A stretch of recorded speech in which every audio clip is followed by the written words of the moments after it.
You are listening to Money Making Mothers with Carla Edwards, where we discuss the highs and lows of being a working parent, how to master the art of spinning plates, and to remind ourselves that just because you became a mother does not mean your dreams no longer exist.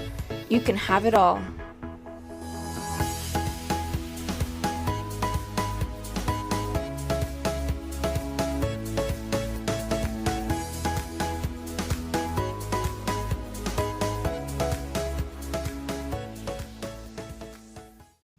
Hi everyone, welcome to this week's episode of Money Making Mothers, where I am joined by the lovely Victoria Robson of Victoria Robson Bridal. Now, imagine running a bridal shop during this pandemic. Wow. She's had some struggles, it's been up and down, and she's also had a little girl in that time as well. So she's got a lot to talk about and a lot that people can relate to. So I hope you all enjoy this. Hi, I'm Victoria Robson, but to majority of people, I am Tor. I own a bridal boutique in Northallerton, my hometown in North Yorkshire. 29 years young, totally regarding the turning 30 thing this year. It's COVID, innit? Doesn't count. Yeah, it doesn't count. So, and I've still got another year, so we're okay. I have a beautiful, sassy little queen, Florence, who turned 1 last week. She's an absolute sass pot. So she's keeping me on my toes with everything going on with COVID and weddings not happening. She is my absolute saviour. So, yes, that's me. So, right, firstly, as I'm sure there'll be lots of brides or brides-to-be, listening, how the hell have you coped during COVID with this? Like, with a bridal shop? I have drank a lot of wine. A ton of wine. It has been the hardest year of my entire life, and I've had some tough years before this, but this has been a real peak of what the hell, kind of a plan of what you never could have planned for this year. Weddings, kind of our industry has fallen apart completely. And for any brides listening, we are fighting so hard to get heard and that we can get things back to normal for you all. It's been hellish. Thank God for wine and cheese. And the thing is, how are you meant to? A couple of my friends are getting married, or were getting married, and they've had postponed weddings and postponed weddings again. And it's like, that's meant to be the most exciting, memorable, best time of your life, like they'll run up to your wedding and everything's just getting, and obviously it can't be helped and all the rest of it, we know that, but it's still, God bless them, my friends, I'm like, oh my God, it must be, I can't imagine what you must be feeling like. And they're saying, well, we're lucky, we're healthy, that's all that matters. And it's like, yeah, but it's still your wedding. You still must be fuming and you still must be upset, because it's not nice at all to go through that. I do agree, obviously, with being healthy, and that is the main priority. And anybody who says it to me, I'm like, yes, I know there are bigger things going on in the world, but it's still shit. It's still hard. It's still a hell of a lot of money for your dream day that's been snatched away. I think people are very quick to be like, oh, it's all right, you're here, you're healthy. Yeah, I do agree, and we are very lucky to be getting through this, but it is still crap, and you are totally allowed to feel crap. You're totally allowed to cry, and nobody is allowed to call you selfish or anything like that. No, it's I can't imagine the amount of people who've God, trying to fit in your wedding dress is bad enough. My wedding dress diet run up was just horrendous, and I can't imagine thinking, right, I'm nearly there, and then someone going, oh, we're pushing it back, and then thinking, well, sod it, I'm just going to start eating and drinking again then, and then it coming thinking, oh, it's going to be all right, and then it doing it again. It's like an actual, you're just on a roller coaster. Yeah, one of my friends, bless her cottons, was supposed to get married in May, and she said, and they've rearranged it for this May. And she said to me, she went, I've been dieting for 3 years. I'm fuming. I'm absolutely, Boris doesn't say on Monday we can have our wedding. I'm fuming, because she's literally, she said, I haven't had a McDonald's or Nout for 2.5 years. She's been killing herself. So I swear down, if I was there, I'd literally go through the drive-through in my wedding dress and be like, pass me the Big Mac now. Or order a Domino's pizza to the reception. I've been starving for this. Oh, bless her. No, well, honestly, like, to anyone listening, I hope to God it gets sorted soon for you, and it's not as traumatic as it has been, because it has been horrendous. And that must surely have been one of the most difficult times for you in business. 100%. So I've been open, it'll be 6 years this year. And honestly, when I look through my account and I think, oh my God, all of that hard work felt like it had just been snatched away. And I think no one can prepare you for that. I was totally going into this year, or 2020, thinking that I was going to have maternity leave, I was going to have all of this, and then it's just gone like to smoke. It just is so hard, and with no preparation, there was just no way of knowing what was coming. And even month to month, I can't believe nearly a year on, we're still in this situation. So how have you managed to, like, realistically keep the business going? Like, not only, I know you might have been getting grants and things like that from the government, but in terms of keeping the actual business alive, like people not being able to come to shop, or like how does it work? Like, how have you kept it going? So it's been really tough. So I've had real like highs and huge lows about it. Kind of, it's the social media that's kept everything going. Luckily, grants and stuff have paid the financial side of it, so that's, I'm quite lucky in that sense. I had a successful business. I'd been saving for rainy days, so it kind of kept the financial bit going, but keeping that momentum going so people don't forget who you are. Yeah, exactly.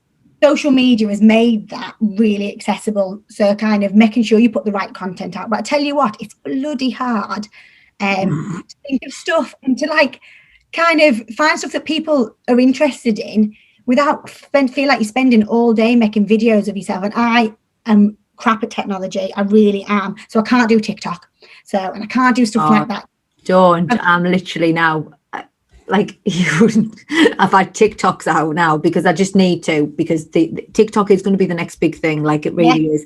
And I am bad at social media, so all the other social medias I've got help with that, but TikTok, you have to do it yourself. There's no way around it. Like, once you actually can get brides in, oh my God, TikTok would be incredible. Like, have you actually seen the TikToks that they do where like there's women like with no gown on, and then the gown's on, and then different gown, and it's so clever.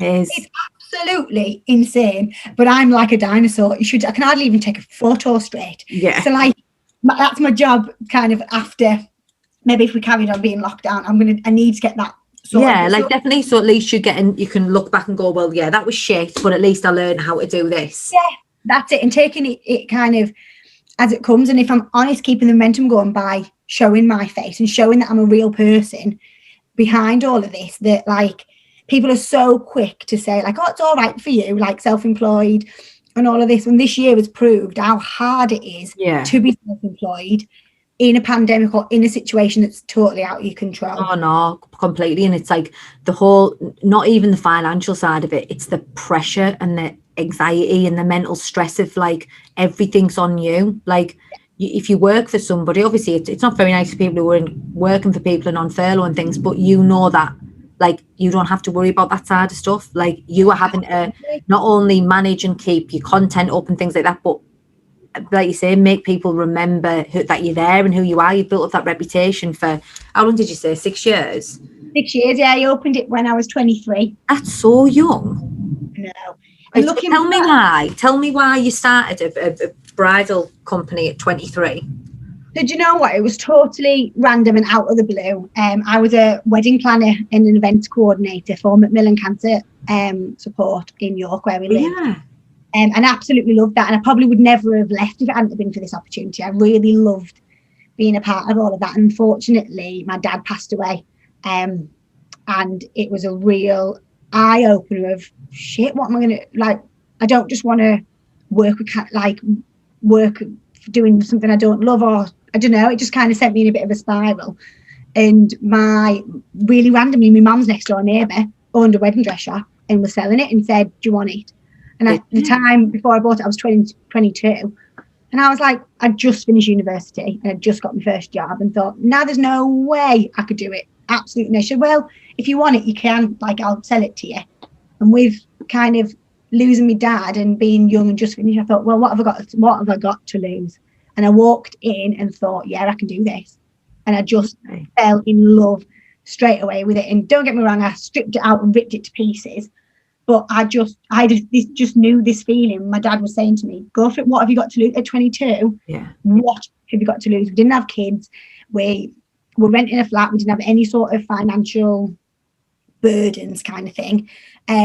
So whatever. And if it failed, I failed. It's not the end of the world. I've got years to build up and do something else. So it just kind of felt right. And then now I can't imagine doing now else.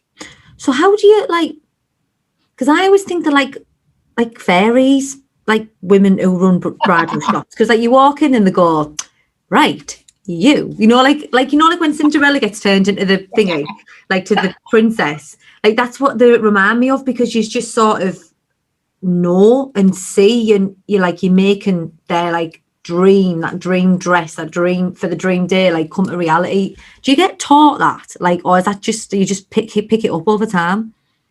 I think you just pick it up. You learn from people. So I feel really lucky. I've had some incredible customers. And I think our style of selling, our kind of experience has changed so much over the years because of certain customers.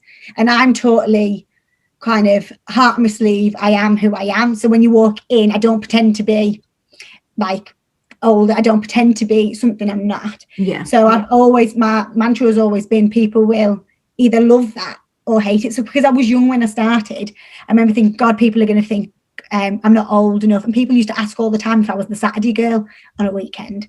And I'd be like, no, it's me. Like, it's just me, little old me on my own. And it's something that you do learn as you go along. You learn to like read people and kind of make them feel, all I care about is making a woman feel amazing. No matter what dress you pick, no matter whether you buy one or not, if you feel amazing in that 2.5 hours that you spend with me, my job is done. Like, every woman deserves to feel $1 million every single day, but we don't. We're so hard on ourselves. So if I can create something that makes you feel beautiful, then I've done something right. Oh, it must be so nice though, like rewarding. Yeah, it is. And it's a real, don't get me wrong, you meet people over the years and you think, who's the biggest dick? What's the biggest dick thing you've ever had done in the shop? Oh God, I've had some real tantrums. Have you? I unfortunately had to get rid of a mother of the bride, and I'd asked her to leave. Shut up. No, honestly, it was cruel. Some people are cruel, and just really derogatory. And what to you or to the bride? The bride, to a daughter. No. And I can't have that. I can't have someone. I don't like when people are critical anyway, because it's an exposing experience. You're putting yourself out there for people to judge what you look like. So it's already kind of nerve-wracking. Yeah. When someone's tearing you apart for not being like, and don't get me wrong, she was absolutely drop dead gorgeous. She was beautiful. Sure. But the mum was just cruel. And I thought, no, I'm not having this. I'm not having you be made to feel like this. So I asked the mum to leave, and the daughter stayed. She did leave. Did she? And she come back, and the beautiful bride did buy, and the mum did apologise afterwards. But I just said, I'm not happy to like let you. That's amazing. And that was really early on. And I thought, oh God, here we go. I'm going to get a reputation for being gobby. But I just thought, no, but you're doing right though, aren't you? I'm not having. I wouldn't ever let, especially now being a mum, if somebody spoke to Flo like that, I would kill them, because we're supposed to be building people up. Not telling them, when it's the bloody mother as well. Yeah, and like she was beautiful. She was just and she was a quiet, timid girl. And I thought, no, I'm not having this. I'm nipping this in the bud. But do you ever get like bridezillas? Touch wood. Luckily, I've had maybe one or two that I wouldn't call bridezillas, but I'd say they were stressed. Like the wedding stress got to them so bad. But I'm a very easy person to take it out on, and I don't mind that. And I do say it to people all the time, like, you come in, you can vent to me, I don't mind. As long as I've done my job right, you shouldn't have anything to complain about. But it's more times people are complaining about other things to me. Like a sounding board. Yeah. So a lot of times people will come for a fitting and I'm like, do you want a cup of tea? Yeah. And they'll fill me in on family drama. Weddings bring out either the best in people or the worst. Like, family drama is a real. Honestly, I feel like I could write a book, what people tell us. I think it would, like, now you're talking about it, I actually would imagine, I know there's what is it?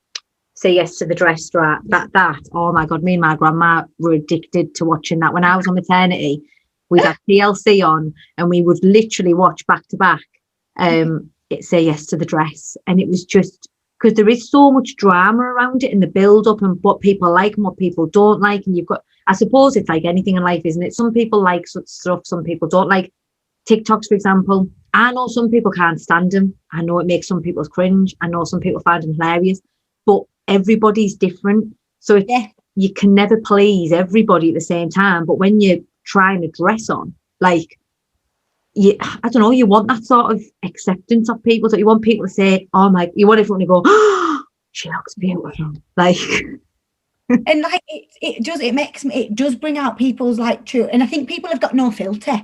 I think because of social media and everything nowadays, people are just so like straight in. And I love Say Yes to the Dress, and say I do it for a living. I watch it religiously. Yeah. Like the American one. I just think only the American one, not the English one. Only the American. The lives are so like dramatic. Yeah, and I just think, Bridesmaids. I love watching bridesmaids get involved. It's absolutely brilliant, and that's what, do you know what? And that is what real. I've had fist fights with bridesmaids in the shop. Honestly, where they've argued. It's been honestly just like something out of a reality TV show. Sometimes I think, oh my God, I'd love to film this just so people could see what it's like. I think it'd be actually really interesting, because you're right, aren't you? It does either bring out the worst or the best in people. It either brings people together or it pushes them apart. But like, I suppose as you've got to, for a business, you've got to keep everything on a level keel. Yeah, keep kind of neutral and like disperse situations, but also my priority is that the bride feels amazing and that they have that experience. So I can't stand when someone tries to take it away from them. I'm like, no, that's all about you. This is like, you don't get it very often, and like you don't get really many opportunities where it's about you. And even your wedding isn't just about you, but your dress shopping is. So I think that's what I want to make sure is that people feel like, look at me.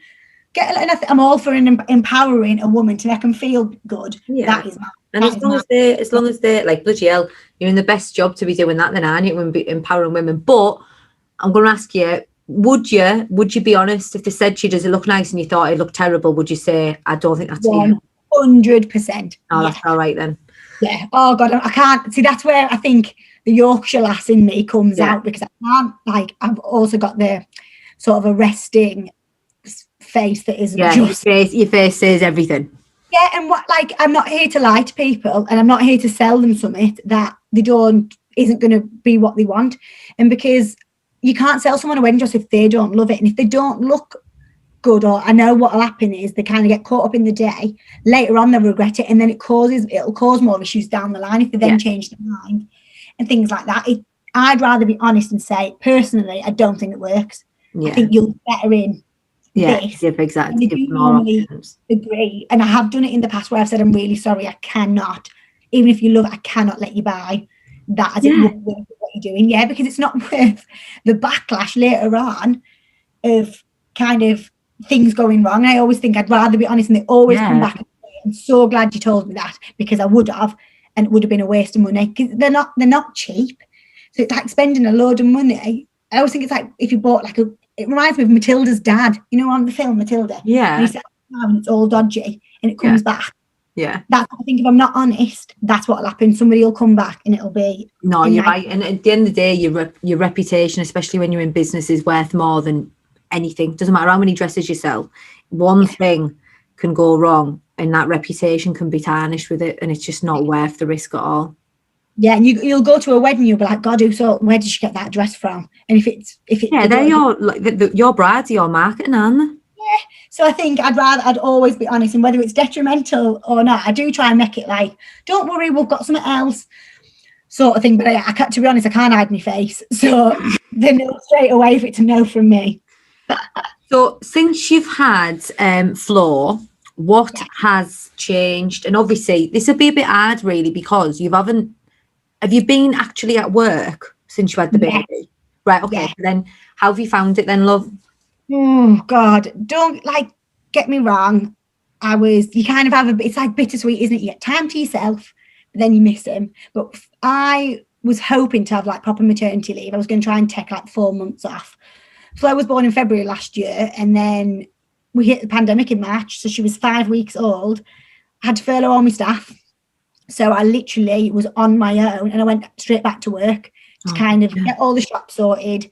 And then because they were furloughed and they can't do anything kind of emails wise, I was still working. I've basically worked 5 days a week for the first kind of 8 weeks of that lockdown because of people postponing weddings. Yeah. And you know what the toughest thing is? The mom guilt. I've never felt guilt like it. Like just that, oh my God, she's only tiny. I should be enjoying this time with her, but I've got to keep going. I've got to keep the business going so that I've got something to come back to, that she's got something to kind of to go with. It's keeping it going has been so difficult. And I'm actually really grateful for Flo in a certain way, because she's the one thing that when days were dark and I was thinking, oh, bloody hell, how is this going to pan out? She's the one thing that I'd only have to look at her and think, nah, it's worth it. I'll keep going. She's here. She'll be fine. She'll get this. She'll inherit this, or she'll be part of this. Yeah. Keep going. But don't get me wrong, it's been bloody hard. So do you have any support? Like, what have you got a partner? Yes, so I've got my partner Rob, and he's been working from home. So it's kind of, he's had like a cushy deal, really. He's not stopped working the entire time. He works from home, so he's been able to see Flo. It's kind of worked in as a family unit that we've got. It's been spot on because he's been at home and been able to be here for milestones and things like that. And I've got my mum. I know that's nice, but I bet it's made you feel like crap even more because he's seeing it and you haven't. Yeah. Or like you feel guilty when you're working away. He'll come down and get all the smiles, or she'll do like the first giggle for him. And you.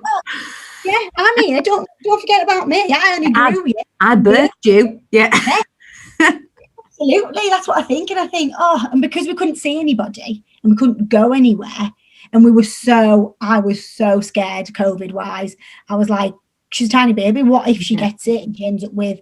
So we didn't see a soul. We had shopping delivered. I didn't leave the house. Didn't you? No, I was so scared. I think when it got towards the end, I kind of did a daily walk, but I was so worried about her getting it that, like, my mum lives literally round the corner. I can see her house from my window, and she was looking through the window at her. Like, but that broke her heart. It really was horrendous, because nobody said at the time, like, obviously childcare bubbles weren't a thing. So like nobody, you had no idea whether it was going to be. We didn't want to put mum at risk. Rob's parents live locally as well, and they would just coming to the door and seeing us. They didn't hold her again till she was like 5 months old. Oh, it's awful. I know, it was so heartbreaking. And I just think, oh my God, like, I can't actually believe it's real. I can't believe that that actually happened. Oh yeah, that it's like you literally. I was saying this a FaceTime. My friend lives in Australia, and I was on FaceTime earlier, and they, like, I don't know about the other side of Australia, but she's in Perth, and literally she's had to, the only time she's wore a mask is for like 5 days last week, when one person was positive for COVID. One. So literally she rang me and was like, oh, we've got to wear masks, we're on a 5-day lockdown. And I was like, right, welcome to our world. And she was like, oh, but it's so bad, there's been a positive test. I went, what? She went, there's been a positive test. I went, one. She went, yeah. I said, one? She went, yeah. I was like, what? I said, what do you mean? She went, they've put his whereabouts on the news. So like everywhere he'd been was on the news, on the radio. Anyone within a certain mileage of where he'd been working had to go and get tested. Everyone was on a 5-day lockdown from one positive case. Bearing in mind he was fine, like absolutely fine. And I was like, wow, how is that so different? Like, how? Like, we're in the position we're in now, and like how serious it's got to, and the precautions that have been put in place now. But I just feel like, I know it's a bit controversial, but I just think, why has it took so long? Like, if it's this serious and it's this, as bad as it's become now, why weren't we doing like what Australia have done, what New Zealand have done? I was going to say, like, what New Zealand, we've got a couple of friends who live in New Zealand and they run businesses and stuff. And honestly, she was like, you think nothing had ever happened. She had a baby in November. She was like, everything's normal. The only thing is obviously people can't travel in and out. But can't travel in and out. She was like, oh yeah, we went on a night out, we've been out for dinner. And we've got friends who live in Copenhagen who were complaining that they could only have 12 inside. I said 12 inside. I'd give my right foot to have 12 inside at the moment.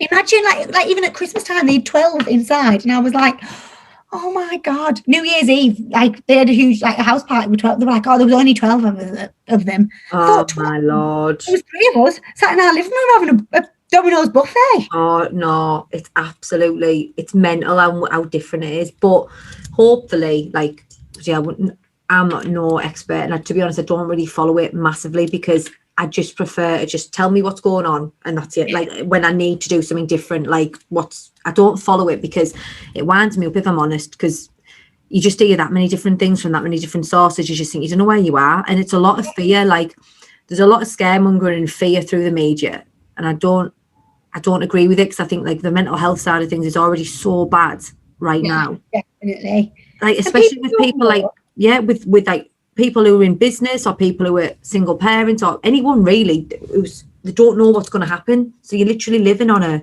you feel like a year's just been took off you. Like bless your daughter, she hasn't had the year that she would have had. You know, we've got friends who've like, it made me like on a birthday, I kind of was so excited because I was like, it's a birthday, we made a real thing. But on the night time, I absolutely sobbed my heart out thinking, my God, there's loads of other people who've never met her. Yeah. Some of my best friends have never held her. And I'm like, God, she's one now. She's a proper little person. Yeah. And like, they've no idea. She's got no idea who my brothers are. Like I'm really close to my brothers. She's got no idea who they are. Like absolutely, she would walk. They could walk past her in the street, and she wouldn't even smile. She wouldn't have a clue who they were. And I think that's absolutely heartbreaking. And I'm a bit like you. I'm trying to not follow it as much because I think people are just making up stories. You go on Facebook, and it's so we're going to be locked down till then. Oh, we're going to be free, and you're like, nobody knows until they do this announcement. Don't. So what's the point in torturing yourself? It's just ignorance is bliss for me. Until something changes, let me know because I don't want to be tortured by it all. But hopefully, touch wood, everything will be all right let's say by the end of the year. What do you want to do? Like, what's your plans? Where do you see, the bridal shop going? What would you love to achieve with it? I think at the moment, I am thinking short. I feel like I can't plan long term, but like short term, I want to get back open and kind of get back to where we were before we closed for the pandemic. Was that I love what I do and I will work, but I want it to be able to I was getting to the point where it was running itself when I wasn't there. So then I can take some more time. Yeah. Do things. But ideally, I'd love another shop. I'd love to kind of keep expanding. So I had one shop and I expanded to another. I'd love to keep going and kind of get I started bringing in merchandise like bridal jumpers and all of that, and kind of create a little bit of a hub, like a wedding sort of hubs, and then you can dip in and out, and I can kind of oversee it all, but it kind of just runs itself is what I'd dream. But at the moment, with everything going on, I just want to be able to open and honor my brides and make them sort of have the experience that they bloody deserve. This next thing, I've had nearly 300 brides have to change their wedding dates. Jesus. You can imagine my storeroom in... So where are you? Where are you located? So I'm in Northallerton, so just off the high street in Northallerton, so kind of if you get the train, halfway between like York and Newcastle. What's it called? The shop's called Victoria Robson Bridal. So it's obviously named after myself, because I always thought like we're getting married next year. And I thought, my dad's no longer with us, and I thought I'll just keep it in my name, so it's a little bit of a legacy to him as well. Because obviously, I'll change my name when I get married. Yeah, Lo's not a Robson; she's a Ramsden. That's not too different, though. No, that's it. My initials stay the same. So all of our logo is like VR. Yeah, and everything. That's that. It means that I don't have to change any of that really, and it'll kind of all. So your brother's going to walk you down the aisle. Yeah. I think my mum wanted to do it, but I wanted to be able to walk towards her and see her at the bottom. And my brothers are soft, like proper soft-hearted giants. Both rugby players, but softies. And when I just like the thought of being able to do that for them, to them to have that little. They're both doing it, yeah. Yeah, both of them. Oh, good. I couldn't have picked between them. There would have been hell on. My brothers walked me down the aisle. Oh, see, I think it's really special. It was canny, but they were quite young, to be fair. I think Jack was, God, how old was I? 27. I think Jack was 24 and 20. They were 24 and 23, so they were still like dead young, and they didn't really know, I don't think, like the severity of it. And then on the day, the pair of them were just shitting themselves. And just before I went down the aisle, they both looked at me and went, "You look beautiful, Dad would be proud." And I was like, oh. And then I just was like, I didn't need that. And they like walked me down the steps, and then I had to walk on my own. And I just remember looking at them. They were both like looking up at me, and I was like, oh, I'm so glad I chose them to do it. Yeah. And I think it's something they'll have forever then to treasure with you. Yeah. I think, it's really, really, like, we looked at loads of options. Obviously, having flow, I thought, well, I could walk down the flow. Yeah. But I just thought, no, I want to have it that little bit of, they're like, tradition, isn't it? Like, that's the way I looked at it was, that's the next best thing to my dad is my brothers. Yeah. And it's like, you want to try and keep it as traditional as you can do, because obviously there's already something missing, but it was nice. It was, I thought I made the right decision. So I hope you feel the same way as well. Yeah, I hope so. But I agree. I think it's like the next, because people are already going to be looking like, oh, it's not a dad. Yeah. So I thought the nicest sort of thing of that, so people don't think, oh, because I didn't want it to be like a sad moment or anything like that. I wanted it to be like a celebration, so I still get to have the two men in my life walk me and give me away sort of thing. Are you youngest or? Yeah, I'm the baby. Oh, it's even nicer then. See, I'm the oldest, so it wasn't that like I'm like their big sister, so they're like always like, I'm always having a go at them and stuff. Like they, like you, if you're the youngest, that's cute. Yeah, and it's like that protection thing.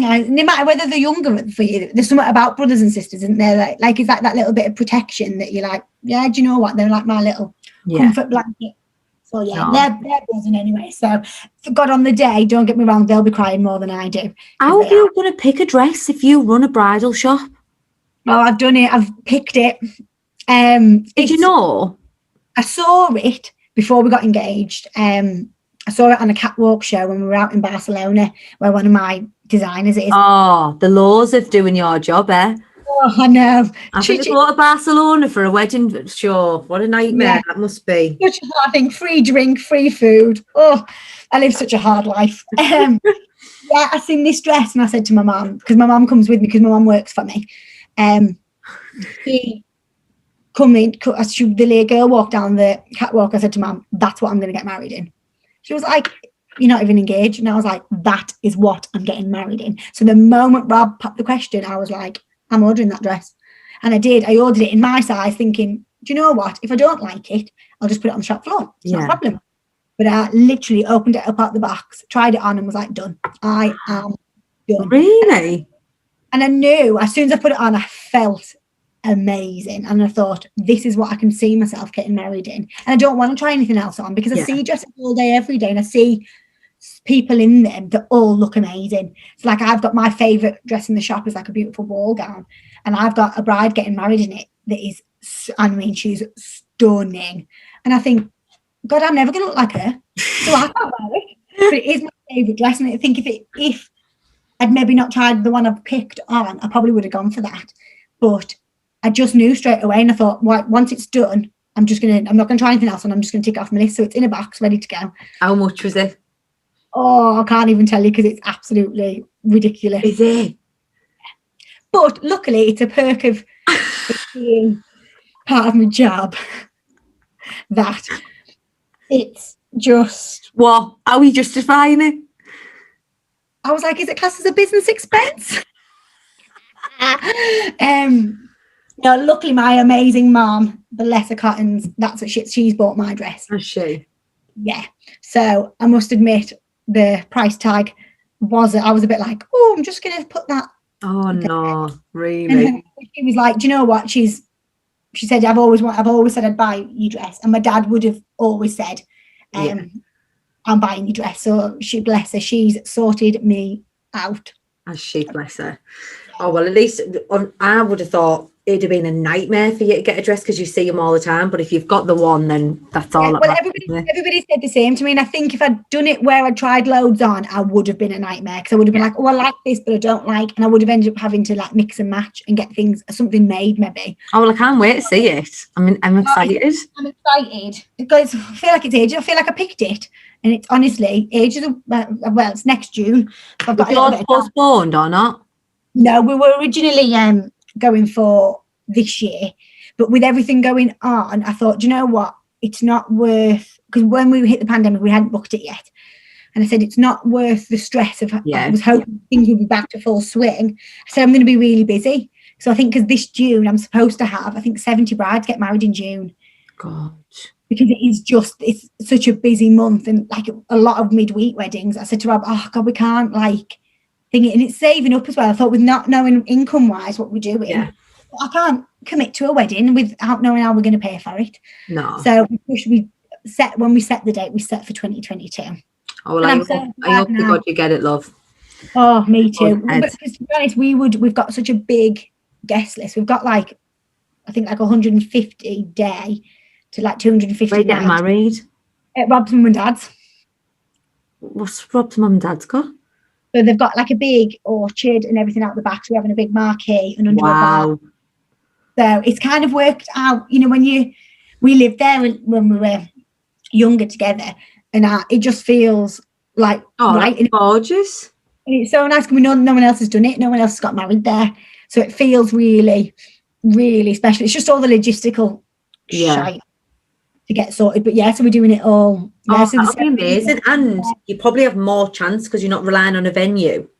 You know, like to do it yourself. You've probably got more chance of actually being able to go ahead with it. So hopefully. That's what I'm hoping. That's what we're hoping. So, and because I thought, well, it's outside, isn't it? Surely by next June they're going to have to let us have events outside. Well, you'd think. You'd hope to God they will, but we'll see. Yeah. So obviously, are you going to be hoping that Flo's going to be taking on the bridal shop? I'd love it, but I'd never ever force her. And if she doesn't want it or she doesn't want to do anything with it, it wouldn't bother me too much. I'd be sad because I think, I wouldn't want it to just go to waste. And I'd love to see her like work for herself and kind of have that freedom that we've kind of got as self-employed.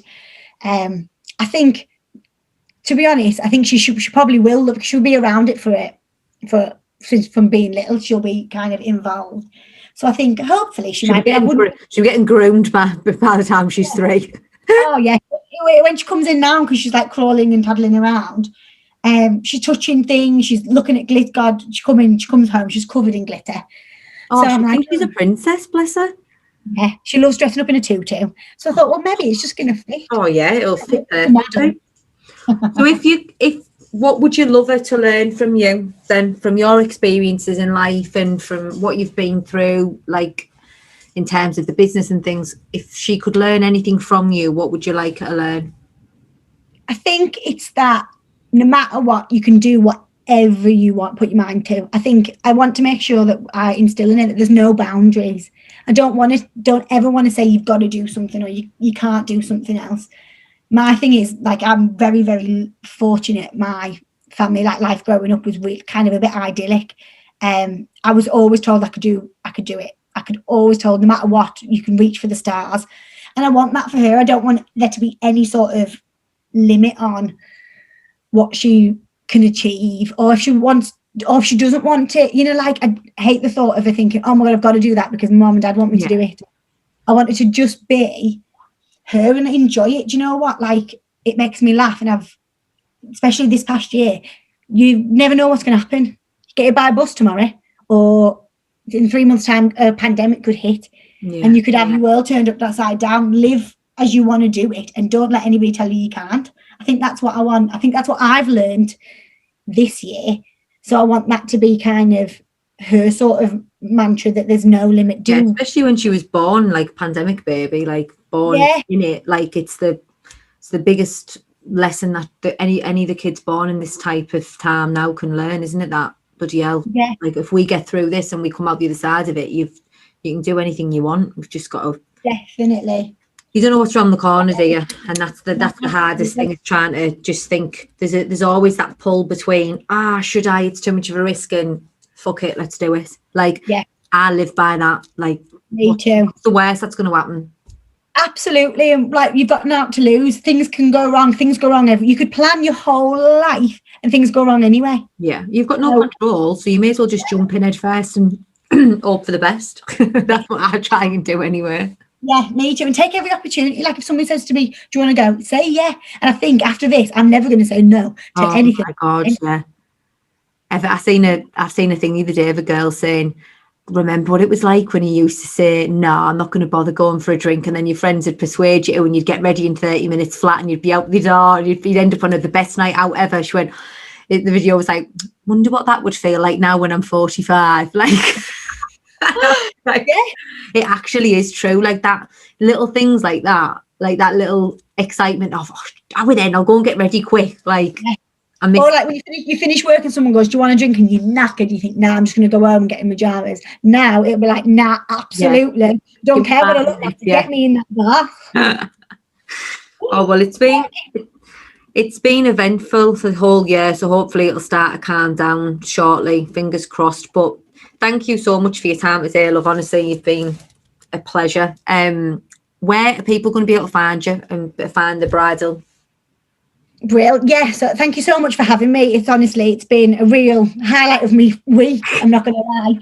Another human that I get to see. Yeah, somebody else I get to talk to that isn't inside the four walls of my house. So I'm on Instagram, Victoria Robson Bridal, Facebook. Keep your eye out. I'll probably start a TikTok. You are. After this, I'm going to teach you how to do it. You are going to be on TikTok. Absolutely, Carla. Facebook and Instagram are the main thing. We have got a full website that's being updated at the moment, but Instagram is the best sort of place to hit me up with bridal ideas, wedding dresses. I like a cheeky cocktail picture. It's in with your friends. So yeah, best sort of thing is Instagram, which is Victoria Robson Bridal, all one together. Brilliant. Right. Well, thank you very much, love. And I'll speak to you shortly anyway. Yeah. Cheers, my darling.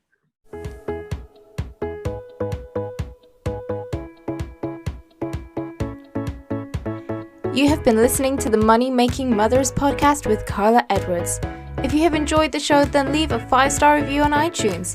Make sure to tune in next time, and don't forget, you can have it all.